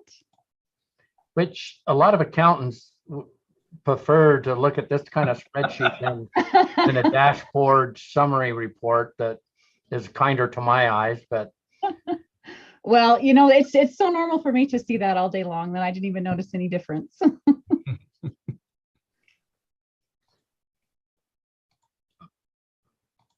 All right, I think I've got it. Third time is a charm. Thank you very much. good job. All right, well, so we'll start one more time. The financial report I'm presenting today is for USDB is for the 9 months ending on March the 31st. In the interest of time, I've rounded the numbers so that we can move through this kind of quickly. USDB is financially solvent with revenues of 37.4 million, expenditures of 32.5, leaving us a surplus of 4.9 million. Moving down, you'll see here that this is the number of our students that we have served. For March of 2022, we've served 2,679 students. That's about 50 more than last month, and that follows the 7-month trend of being able to serve more students in the current month than we did in the previous month. So that's a nice trend that we have that we're able to continue on. Okay, we'll move over to our, we'll move down to our enrichment funds. Total. The total of our enrichment funds to date is a little bit more than 954,000. Our donated fund totals are just over 281,000. And our USDB Education Foundation balance is 1.25 million. All right, going forward, this budget status report are the details of what constitutes all of the totals that were just presented. This was provided for your review, and at this time, I'd be happy to answer any questions on these totals, if anybody has any. Questions? I'm not seeing any. I sure like getting these in advance and how everything's formatted, especially the front slide. It's kind of a dashboard, easier on my eyes, but we can certainly drill out into the details. So thank you. Yes, thank you, Mr. Chair. Certainly better than the first spreadsheet that came up. And I will say that Director Impey is the one who has had these set up, and so he made it a very nice format for me to be able to follow. So I'd like to be able to take the praise on that, but I will give it to where it deserves, and that's with Director Impey. All right. Well, thank you for participating in our meeting today. Thank you. I have just one more quick one. I just wanted to go over the enrichment fund projects and where we are on those.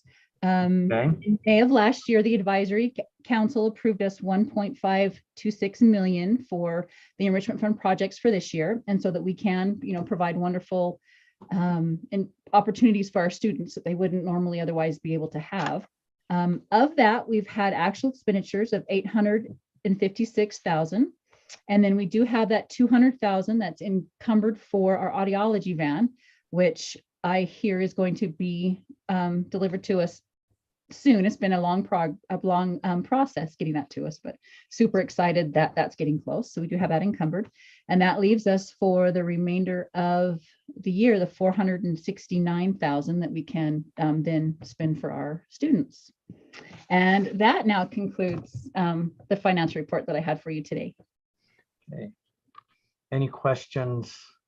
I'm not seeing any, but I just went back to my notes of things to ask in this meeting. And one of them on the financing was we made a motion in our last meeting about, remember Earl knows of it, she moved the motion forward, Braille machines. So all of that expense or within that motion, does that stay in, maybe this is a question for Deputy Superintendent Scott Jones. Does that stay at USBE, or do we move funds over and then they handle those expenditures? Can Deputy Superintendent Scott Jones, can you speak to that? I'm excited about So, sir, let me just make sure I understand your question. Are you talking about the enrichment funds? If we move those over? No, this is not just enrichment. This is over the budget, on the budget side. Sorry. So, and if you'll recognize Assistant Superintendent Jacobson, there are some funds that we do that come to us and then we move over to them, and Deborah's got the list of those funds that we do. But for the most part, since USDB is state funded, that falls into their fund, right? Their own fund. They're directly funded. So can you call on Assistant Superintendent Jacobson to verify what I just said? Yes, Assistant Superintendent Jacobson, are you with us? My question is regarding the motion that we had that was made by Member Earl on our Braille. Oh, yeah, okay. On those Braille machines, do we move the funds over into here, different line items, or do we just manage all of that on our side? That's the question. Yes, that will actually go to USDB as grant funds. Those are being paid out of some of our Corona relief funding, out of the ESSER funds. So they'll receive it as a grant and they'll submit for reimbursement once those have been purchased. Grant, so it stays in our court, not in their court. So it's a reimbursement on the grant. Thank you. Correct. That answers my question. Sorry, sir. Thank you. Okay, thank you very much. Okay, well, I'm not seeing any other hands raised. Vicki, do you have anything else you want to present to us? Another spreadsheet or two, or? Well, if you guys would like a nap, I could probably pull something up. These guys have had a big couple weeks here. Yeah. So no, that was all that I had. All right. Hey, thank you. Yes. Superintendent's report is next. Superintendent. Thank you. The second special guest that we have today, I wanted to introduce you to Dr. Michelle Tanner, who is just received word this week that she's officially Dr. Tanner now. She defended her dissertation last week, and I just think that's awesome. I was already impressed that she had 2 master's degrees, but welcome, Dr. Tanner. It's an honor to work with you, and we're all very, very proud of you. Congrats. Okay, quickly, my list here is, as you can see, we are winding down our budget process. And so that has been a great bit of work, and we're grateful for Carl Empey and his team, including Vicki, who you can probably tell just in your few minutes online with her that she is awesome as well. Another thing we've been doing a lot lately is working on this EAC presentation that we just went through. And so that's, we're actually excited to go before the EAC after we get you the additional information that you requested, because it'll be nice to move on with that. We hosted the CEASD conference in April, which Dr. Tanner might talk to you about in just a moment, but it was fantastic. It was all the superintendents of deaf schools across the country. They came here, they toured our building, and our students walked them through the way they did previously with the League of Innovative Schools. And superintendents were absolutely blown away. I was I probably at least 4 or 5 times I had a superintendent come up to me and say, your staff is amazing. Where have you found all these people? And that was unsolicited. And of course I feel that way. It's like your own family you like to brag on, but to hear others recognize that as they presented, and it was just great to see what an influence Utah is having in that world. One of those items I wanted to mention specifically is our USD Online ASL School. And I know Board Member Cannon has been good year after year, month after month, sometimes saying, how is that ASL online school coming? There is one other school that's offering online school, and it's the American School for the Deaf in Connecticut. It's the first deaf school in America. It goes back, it's as old as Gallaudet, older than Gallaudet, actually. And they are a private school, and they are charging like $5,000 a course.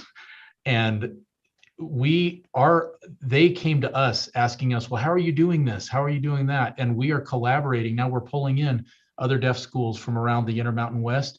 And we already have 17 full courses that are developed and many others that are under development.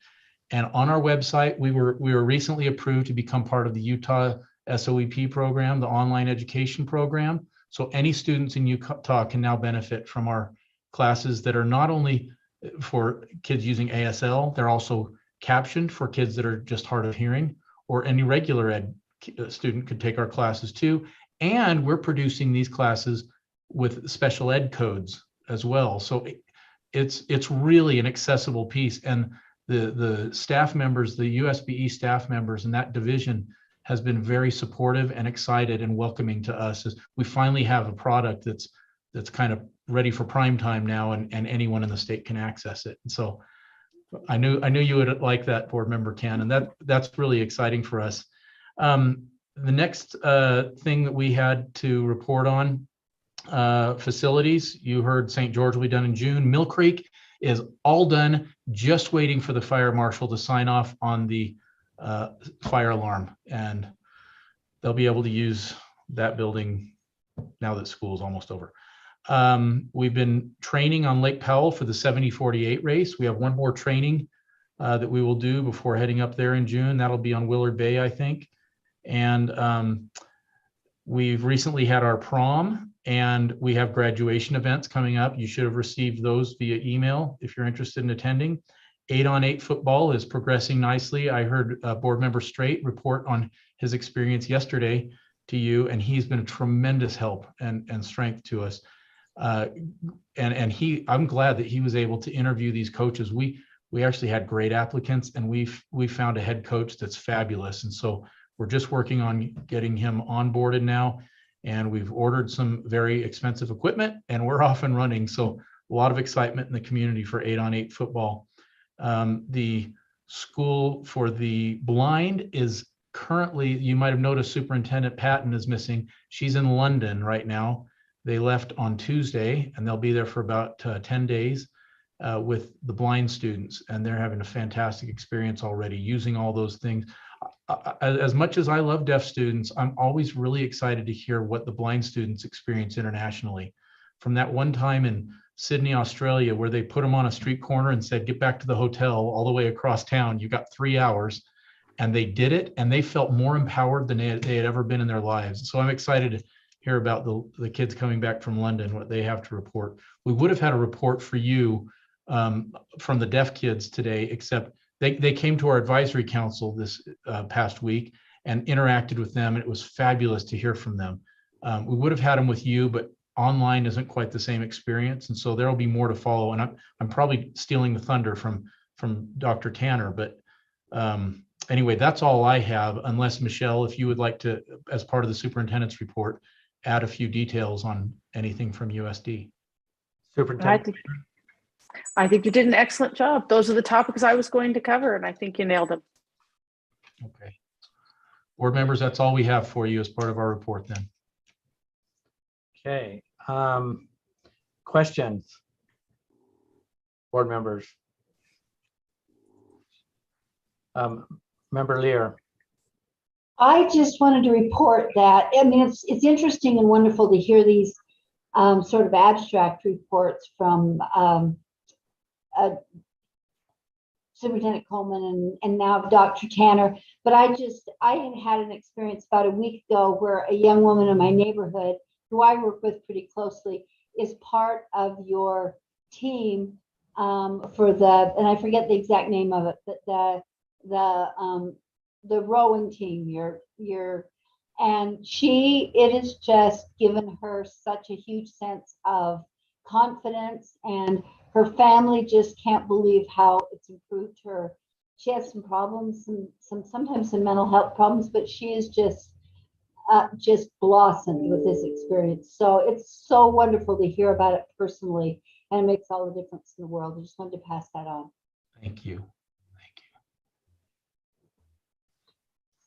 Any other questions? I'm not seeing any hands raised, so thank you. I think this concludes our USDB meeting. I'm not seeing anything else on the agenda. Thank you very much. Take care. Take care. Okay. You guys take care. We will next. You guys see the clock. You guys see the clock, don't you? What time it is? I know I have a hard stop at 3:15 to get with some clients. I'm not seeing. Do we go in? Well, we're way over time on this, and so I'm looking at especially where the two vice chairs very much so wanted the strategic plan in on this meeting to have this dialogue. A member, Earl, your hand is raised. I would just say that if it's just, yes, sorry, my video is, every time I turn a video on, can you hear me okay? Yes. Every time I turn my video on, it shuts down the whole thing. So it's not on. So I do apologize for that. I just think if this is going through the slide deck that's here, and not that Sarah always does an incredible job, but if we wanted to just do that and then save anything else for next time, I think that would be appropriate. So we're done on time. Okay, so this, if we can just, without objection, we can quickly walk through the slide deck in this presentation for the next 15 minutes. Is that doable? Is Sarah? Yeah, so Chair, the way this was framed was kind of through an engagement activity. That's right. And so noting the time, I certainly don't want to hold anyone after class. That's never good on a Friday afternoon. And so, I defer to the chair on what's best, but I'd be happy to come back at a later date. And I would like to spend quite a bit of time on this. That's fully allotted on it, and and then let's get it in our June meeting. But I appreciate everyone's efforts today. So this is gonna end a few minutes early. I want to thank you guys for your attendance today to your committee meetings. I know there's a lot of work. I know staff was jumping from meeting to meeting, so thank you for your efforts there, and then also for your really good questions on the time that we spent on the buildings on the USDB parts of it. I'm supposed to go present, and with the motion moving forward, and with some better support slides in this, I believe that our presentation will be really solid. I'm looking forward to it. So thank you for your work, and thank you staff for making the meeting happen. And Jerry, thank you for your work there to keep us all kind of online and things working. And so it's kind of like getting out of school early a little bit, isn't it? When you a few minutes early. Thanks again for all you do, and you guys take care and be safe. Thank you. Meeting's concluded. Thank you. Have a good weekend. Bye, guys. Everybody. Happy Mother's Day.